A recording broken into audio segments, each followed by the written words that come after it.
A project of Hartman's Community Center and King Pine Farm Studios.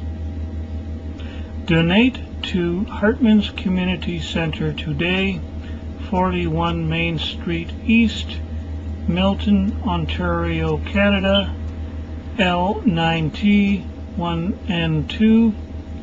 Hartman's Community Center is a registered charity with Revenue Canada. It can offer tax-deductible receipts for donations made to it. Now, mere dragons have an insatiable craving for tobacco and diamonds and booze, but they discovered that their inner fires, when these cravings were not quenched, would cause them to either swell up into big, scaly monsters or into much more demure, human-shaped women who had an even greater craving for blood. So the mere dragons found it was much more to their interests to satisfy their cravings for the smaller sins. One of their number, who styled herself as the Lady of the Land, found a hermitage on a plot of land just northeast of the swamp where the species had been born, and there she studied many deep and dark occult secrets of her kind, where she learned the rules that would make their lives easier so that they were less likely to fall prey to their more greater inner cravings for blood and other evil, sinful desires and wants. To pass that by 900 AD, the mere dragons regarded the marsh and the property where their hermit, the Lady of the Land, had studied as sacred ground on which they did not want the human colonists to set up their houses or to farm.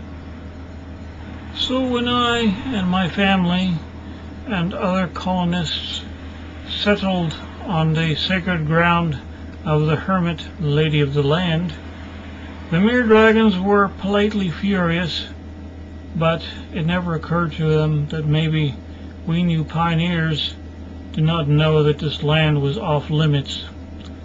They sent their protests to the main government on the island's capital to the east, but they just sat on it and never rectified the situation. So that the mere dragons of Dragonsmere Island decided that if we humans were going to occupy sacred mere dragon land, we ought to be mere dragons ourselves, and they set in motion their big sea operation to claim us body and soul for their kind. We huddled in fear in our basements and in our living rooms, which we had sealed off just in case the mere dragons decided to give us a gas attack. I feared that the jaws of their sea dragon boats would open, sending forth a gout of flame and tar, but instead they kept them sealed and sent their shock troops ashore to hurl devil chestnut fruit into our mists. I became infected with one and began to change.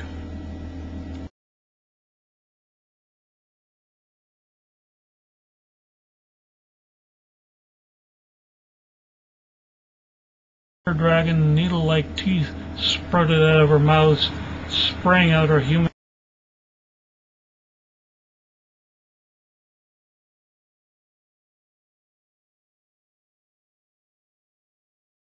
girth and muscle as we joined the race of female mere dragons.